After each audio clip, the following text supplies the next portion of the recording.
Hi friends, welcome to Meena's Samayal. இன்னைக்கு நம்ம பார்க்க போறது ஒரு snack category instant medu vada. Medu vada எப்படி இன்ஸ்டண்ட்டாக இருக்க முடியும்? உளுந்த ஊற வைக்கணும், அதுக்கப்புறமா பக்குவமாக அரைக்கணும், அப்புறமா குண்டு குண்டாக அதில் நம்ம எண்ணெயில் சுட்டு எடுக்கணும், அப்போ தான் கோல்டன் ப்ரௌனாக வரும் இல்லையா? இன்ஸ்டன்ட் எப்படி அப்படின்னு தானே யோசிக்கிறீங்க. உளுந்தை ட்ரை ரோஸ்ட் பண்ணிவிட்டு அதை பொடி செஞ்சு அந்த பொடியை நம்ம மிக்ஸ் பண்ணி யூஸ் பண்ணுறது அப்படிங்கிறது தாங்க இன்னையோட ரெசிபி. முக்கியமாக பேச்சுலர்ஸ்க்கு ரொம்ப ரொம்ப யூஸ்ஃபுல்லாக இருக்கும். ஸோ வாங்க இந்த இன்ஸ்டன்ட் மெதுவடை எப்படி செய்கிறது அப்படிங்கிறத பார்ப்போம். இன்ஸ்டன்ட் மெதுவடை செய்ய தேவையான பொருட்கள்: 1.5 கப்பு உளுத்தம் பருப்பு, ஒரு லார்ஜ் சைஸ் வெங்காயம் பொடியாக நறுக்கினது, தேவையான அளவு கொத்தமல்லி, அதுவும் ஃபைனாக சாப் பண்ணி எடுத்து வச்சுக்கோங்க. அதுக்கப்புறமா 2லேருந்து 3 பச்சை மிளகா விதை நீக்கிட்டு ஃபைனாக சாப் பண்ணி எடுத்து வச்சுருக்கேன். ஒரு 1 inch ஆஃப் இஞ்சி, அதுவும் ஃபைன்லி சாப்ட், 1 டீஸ்பூன் சீரகம், ஒரு 1/2 டீஸ்பூன் ஆப்ப சோடா, தேவையான அளவு கருவேப்பிலை, தேவையான அளவு உப்பு, அதுக்கப்புறமா பொரிக்கிறதுக்கு உண்டான எண்ணெய். So as a first step இந்த இந்த உளுத்தம் பருப்பு ட்ரை ரோஸ்ட் பண்ணிக்கணும். ஸோ அது எப்படி செய்கிறது அப்படிங்கிறத பார்ப்போம். ஸோ ஒரு பேன் ஆல்ரெடி ஹீட் பண்ணியாச்சு. உளுத்தம் பருப்பை சேர்த்தாச்சு. நல்லா ட்ரை ரோஸ்ட் பண்ணிக்கலாம். அதாவது நல்ல கோல்டன் ப்ரௌனாக நிறம் மாறக்கூடாது, ஆனால் நல்லா ரோஸ்ட் ஆகணும். லைட் கோல்டன் ப்ரௌன் அப்படின்னு சொல்லுவாங்க இல்லையா? ஸோ அது வரைக்கும் நம்ம ரோஸ்ட் பண்ணிக்க வேண்டியது இருக்கும். நான் 1.5 கப் தான் சேர்க்கறதுனால நான் வீட்லேயே மிக்சியில் அரைக்க போகிறேன். நீங்கள் ஒரு 1 கிலோ அந்த மாதிரி கொஞ்சம் அதிகமான குவான்டிட்டி செய்யும்போது ஃப்ளோர் மில்லிலேயே கொடுத்து கூட நம்ம பொடி செஞ்சு வச்சுக்கலாம். ஸோ தட் எப்போ தேவையோ அப்போ எடுத்து யூஸ் பண்ணிக்கலாம்.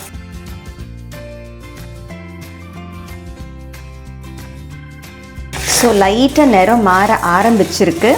இந்த ஸ்டேஜில் நம்ம ஸ்டவ் சுவிட்ச் ஆஃப் பண்ணிடலாம். உளுத்தம் பருப்பு வறுக்கும்போது நல்ல கமகமன்னு வாசனை வரும். ஸோ அந்த நல்ல வாசனை வரணும். அட் த சேம் டைம் ரொம்ப கருகியும் போகக்கூடாது. அந்த ப்ரௌனிங் அப்படிங்கிறது இப்போ தான் உங்களுக்கு கேமராவில் எந்த அளவுக்கு கேப்சர் ஆகுதுன்னு எனக்கு தெரியல. இப்போ தான் லைட் ப்ரௌனிங் வந்துட்டுருக்கு பாருங்கள். ஸோ இந்த stage this the right stage. நான் ஸ்டவ் சுவிட்ச் ஆஃப் பண்ணிடுறேன்.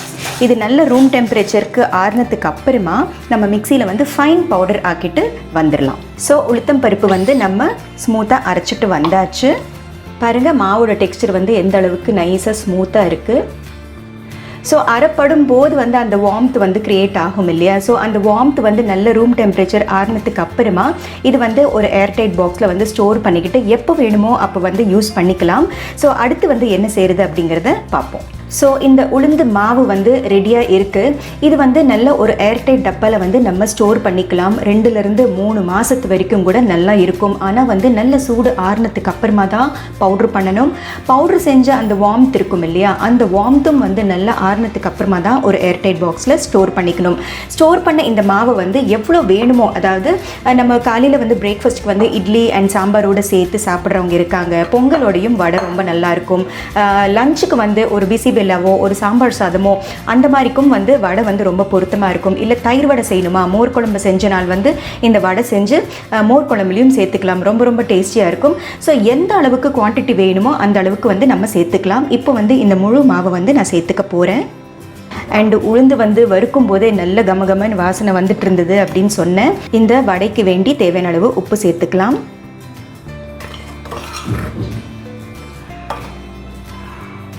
கொஞ்சம் கொஞ்சமாக தண்ணி விட்டு நம்ம சப்பாத்தி மாவு பதம் இருக்கும் இல்லையா, அதை விட கொஞ்சம் லூஸாக பிசைஞ்சிக்கலாம்.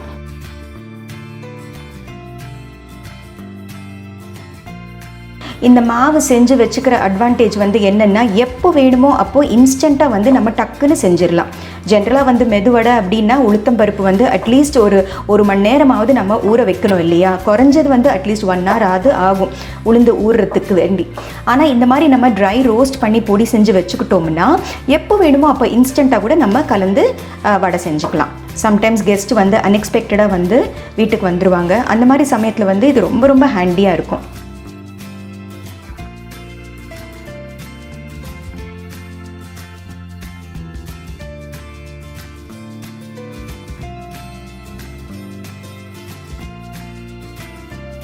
இப்போ மாவு பாருங்கள் நல்லா மிக்ஸ் பண்ணியாச்சு. இது குறைஞ்சது ஒரு 1/2 hour ஊறட்டும். 25 to 30 minutes குறைஞ்சது ஊறட்டும். இது ஊறினதுக்கு அப்புறமா கன்சிஸ்டன்சி லெவல்ஸ் கொஞ்சம் டிஃபர் ஆகும். அப்போ தேவைப்படும் போது மட்டுமே இன்னும் கொஞ்சம் நம்ம தண்ணி மிக்ஸ் பண்ணிவிட்டு அதர் இன்க்ரீடியன்ஸ் எல்லாம் சேர்த்துட்டு நம்ம வடை செய்ய ஆரம்பிச்சிடலாம். இப்போ ஒரு 25 to 30 minutes இது க்ளோஸ்லேயே இருக்கட்டும். ஸோ 1/2 hour ஸ்டாண்டிங் டைம் முடிஞ்சாச்சு.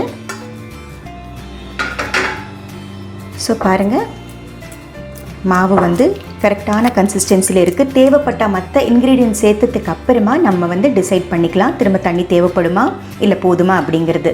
இப்போ அடுத்து பொடியாக நறுக்கின வெங்காயம், அடுத்தது பொடியாக நறுக்கின கொத்தமல்லி, பச்சை மிளகா, சீரகம், இஞ்சி, அப்ப சோடா, பொடியாக நறுக்கின கருவேப்பிலை இத்தனையும் போட்டு நல்லா மிக்ஸ் பண்ணிக்கலாம்.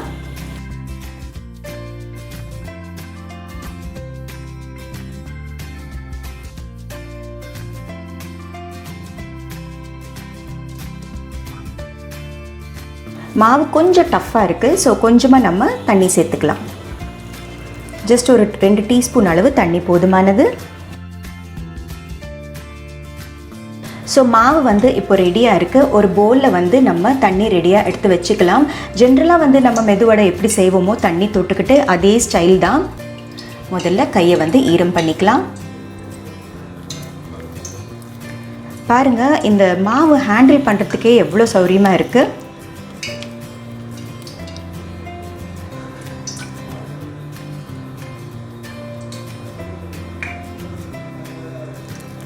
நம்ம ஃப்ரெஷ்ஷாக போடுற உளுந்து வடையில் வந்து ஓட்டை போடும்போது திரும்ப அது வந்து கன்சீல் ஆகிடும்.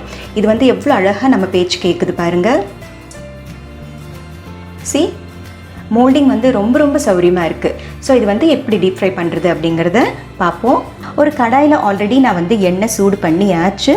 இப்போ எண்ணெய் சூடாக இருக்குது. நம்ம ஆல்ரெடி ஷேப் பண்ண வடாஸை இதில் போட்டுடலாம்.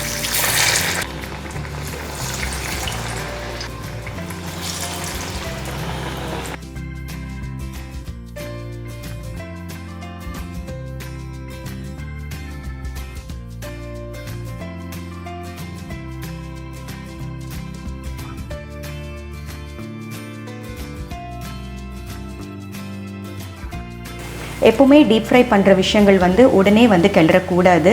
ஒரு நிமிஷம் ஆனதுக்கு அப்புறமா தான் கிளறணும். பாருங்கள் எவ்வளோ பியூட்டிஃபுல்லாக வந்துட்டுருக்கு. இது வந்து நம்ம சொன்னால் தான் தெரியும் இன்ஸ்டண்ட்டாக செய்கிறது அப்படின்ட்டு.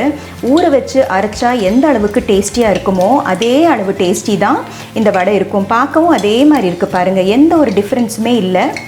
ஸோ பாருங்கள், நம்ம வடாஸ் வந்து நல்ல கோல்டன் ப்ரௌன் வந்தாச்சு. இது வந்து ஒரு பவுலுக்கு நம்ம ட்ரான்ஸ்ஃபர் பண்ணிடலாம். இது வந்து அந்த ½ அன் ஹவர் மாவு ஊறுறது மட்டும்தான் டைம். மற்றபடி எல்லாம் கலந்து டீப் ஃப்ரை பண்ணி எடுக்கிறது அப்படிங்கிறது சட்டுன்னு முடிச்சிடலாம். ஸோ மெது வடை இஸ் ரெடி. சொன்னால் தான் தெரியும் நம்ம இன்ஸ்டண்ட்டாக செஞ்சுருக்கோம், ஊற வைக்காமல் செய்யலை அப்படிங்கிறது. ஸோ க்ரன்ச்சி அவுட்டரும் சாஃப்ட் இன்னரும் நீங்கள் பார்த்தீங்கன்னா தெரியும். சி, இவ்வளோ பியூட்டிஃபுல்லாக இருக்குது. So instant medu vada is ready.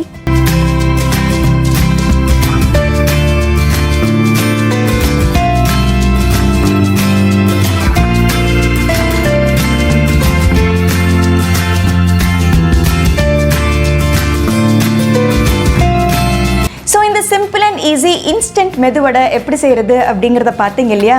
நிஜமாவே இன்ஸ்டன்ட் தாங்க. ஸோ கண்டிப்பாக இந்த ரெசிபியை நீங்களும் ட்ரை பண்ணி பாருங்கள். ஸோ மீனா சமையலை பாருங்கள், லைக், ஷேர், சப்ஸ்கிரைப் பண்ணுங்கள்.